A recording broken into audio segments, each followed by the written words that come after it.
Hi, I'm Marie Elizabeth Molly, and this is Relationship Alchemy. Today, we're going to be talking about relationship as a vehicle. What kind of driver are you? So, continuing this theme that I began a few weeks ago with the relationship is like a house metaphor, this is another metaphor through which to look at your relationships to understand more deeply how it is that you approach them. I've noticed 5 different kinds of drivers that tend to show up in how they relate to their cars, but also how they relate to their relationships. And so I invite you, as I go through these 5 archetypes, to inquire and look into yourself to see where you see yourself among these. And the next question is it working for you? Is there anything about your default way of quote unquote driving your relationships that you might want to change? Or is it working great? So the first archetype, the first driver is the over detailer. This person keeps their car super pristine. There's never a speck of dust. They don't even let you drink water in the car for fear that you'll spill it, right? And in a relationship, this is the kind of person who's constantly obsessing over the details. Is it working? What's happening? Oh, they looked at me funny. What does that mean? What's going on? That's constantly looking for signs that something's going wrong, and also obsessively picking the relationship apart, needing it to be perfect. Just like this kind of over detailer needs their car to be perfect. Maybe they're over identified with their image and with who they want to show the world that they are. But that has translated into a kind of obsessiveness, a kind of nitpicking, a kind of overwork around solving issues or fixing things, that kind of thing. The second type of driver that I see is really kind of the most balanced one. This kind of driver keeps their car clean, they do their regular maintenance, but they don't obsess about it. They just do what needs to be done. They take the oil, they go get the oil change when they need the oil change. They get the tires filled when it's time to fit the tire, on a regular basis, so that nothing ever breaks or runs out. But they're just kind of on a schedule, on a clockwork. They do regular maintenance. Now, how this translates into relationship is this is the kind of person who recognizes the value of a regular check-in with their partner. How are we doing? Is there something we could be doing better than we're doing now? Is what we're doing working? What's working great about what we're doing that we want to do more of? So it's coming not from a place of having to fix something that's wrong, but there's an approach to relationship that recognizes that regular maintenance is going to have the relationship run better over time, just like regular maintenance on your car is going to have your car run better over time too. This is a great stage of driver, so to speak, in which to seek out coaching, because coaching can really take you from what's working well to what could work great. So this is a place to consider regular coaching before anything goes wrong. Now, the third type of driver that I see, I call the tune-up. This person waits until the engine light comes on or until the air low in the tires signal comes on and then does something about it. So they're still proactive in doing something about what shows up, but they wait for some indication that things are going wrong or things need to be addressed.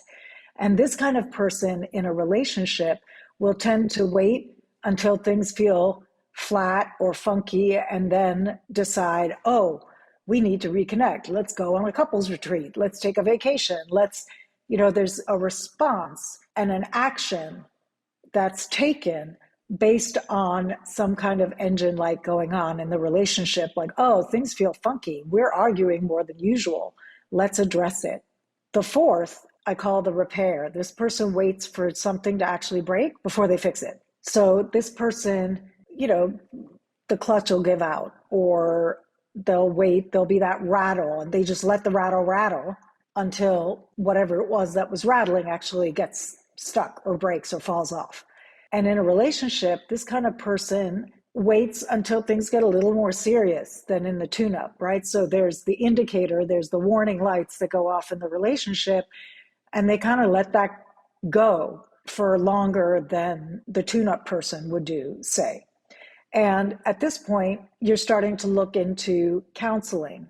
You might be beyond the place where coaching can have the most effect because something is seriously not working now. And at this point, counseling might be indicated. And then there's the total breakdown.